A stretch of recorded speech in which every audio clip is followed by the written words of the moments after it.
In this video, I'll be breaking down my top 3 mistakes to avoid as a wedding filmmaker. If you stick around, I have a bonus at the end. But if you would real quick, hit that subscribe, hit that like button, hit that bell icon because it'll notify you when I drop new content on this channel. So the first mistake to avoid as a filmmaker is being able to fix everything in post as opposed to trying to perfect everything, that day, right? Considering the circumstance and the situations while you're filming, you want to nail in and dial in your exposure, your white balance, all those different things when in terms of trying to perfect the shot. Take your time. I'm at the stage to where I like to do certain candid stuff myself, certain poses, and then me and the photographer kind of feed off each other um, as well to do that, because I tend to caution on overshooting to have it and not need it versus to need it and not have it. Because I can tell you again, many times I've gotten back and dumped the footage and thinking I've nailed and killed everything. And that wasn't the case, right? And you don't want to be that guy to say, dang, I wish I would have, I wish I did this, Now granted, you're not perfect, so things happen. Obviously, you're going to come to understand on wedding day. But the best thing you need to do is to learn, adapt, and pivot, right? And move on. So number 2, lack of proper preparation and communication, right? So when I sit down with couples, I'm not the type that, will I send out my various pricing and packages to couples? Yes, if it absolutely comes to it. But for me, that is a special day that I would like to have a conversation with somebody that I would potentially be interested in capturing that moment, right? And that's not saying that's law. That's just my perspective. And I have done that in terms of just sending out when people are inquiring about wedding packages, so forth. But for me, in terms of just a preference and just how my standard operating procedures, I like to have a consultation, have it whether via phone call or a Zoom call with the couple, to sit down to make sure we align, right? Because all money is not good money, right? And some of the, worst experiences I've had is, kind of reaching for a couple that were really solely, teetering on price point. And granted, I understand everybody has budgets, and not to go off on a tangent because this is not a pricing video. This is just some of the mistakes that, you know, you grow through in terms of your filmmaking journeys in terms of weddings, right? So communication with that couple, to understand the day of operations, how they envision their wedding day going, so that better helps you in terms of how you capture and how you encompass that couple with their personality and how you differentiate your film, versus anybody else's, right? Also, I asked the questions about other vendors. Who am I working with? Because they may have another photographer or another vendor that you have worked with in the past, which kind of eases, how you're able to shoot and make sure that working relationship is great on that day. Because the last thing you want is to have some type of situation with the photographer and y'all not on one accord and the day is about them, right? And also just to add, contractually, right? If you haven't, and again, for beginning wedding filmmakers, if you haven't already, definitely get you a contract, and have both you and their representative sign, whether it's just the bride. A lot of times it's the bride, but sometimes I've had both of them that want to sign as well. And again, that's not law. That's just my experience. So if you see a better way or if it's more official, put it in the comment section. Do you have both couples sign or just the one that you've been dealing with, in terms of the consultation, right? But thing I point out about the contract is that holds not only you accountable, but that couple accountable as well, in terms of their commitment.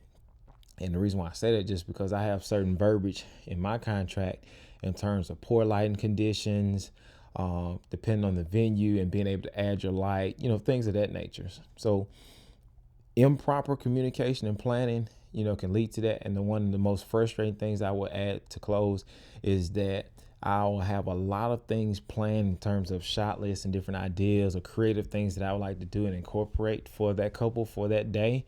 But a lot of times when it comes to improper planning and preparation, you're not able to do so, whether it's just because of how things have gone throughout the day or things lagging. in terms of maybe other vendors, right?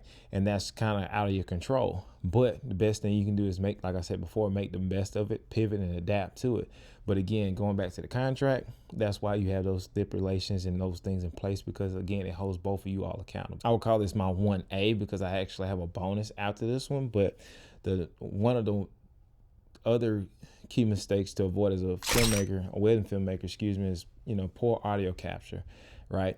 Early on, this was something I researched in terms of equipment, which was what are the best audio equipment to buy for weddings. So with my operation, I utilize both lavalier mics and boom mics, and then also I will utilize an audio recorder. Actually, you can see it here now as I'm recording now. I use the Zoom H4n Pro, and I'll have it plugged up because I'll have it plugged up into the DJ's soundboard to get a clean recording or audio recording. Because going back to the whole communication, right? I asked in terms of toast on that day to better plan and prepare, to know, okay, who is going to talk when, so that I'm able to capture the audio, and not only capture it, but have it clean, to have audio levels to a certain point to where it's not so much static. And then also in terms of your planning your shots, you can kind of better position not only yourself, but your crew and everybody that you're working with that day, so that kind of flows seamlessly. Too many times I see either not enough audio or badly captured audio on their wedding day.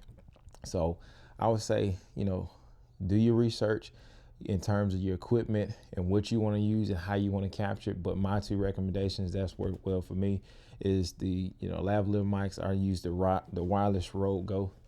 Lord, I use the Rode Wireless Go 2 lavalier mics.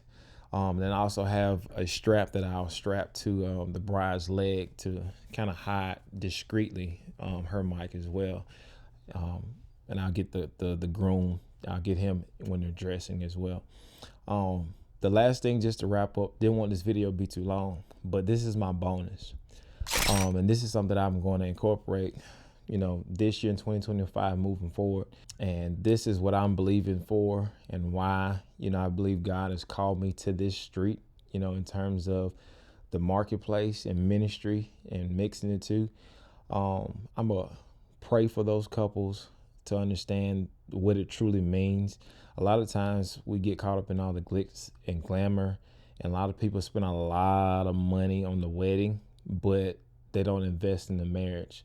So this is going to be my goal. And if you're still watching this video, as a wedding filmmaker, I pray the same for you in terms of being yourself, you're being authentic, being genuine, because that is really going to come off with these couples, and that's going to separate you from the rest. Because a lot of people, and I'm sure just like in other genres, there's going to be a lot of people that's way better than me in terms of being able to operate the camera, being able to edit that footage. But I always operate under the motto of the thing, and under promise and over deliver. So it's going to be my goal to pray for these couples, pray for their union, because so many times, again, like I said, people spend so much money on the wedding and that day, but not necessarily work on the marriage. And whatever the percentage rate is, but the divorce is high.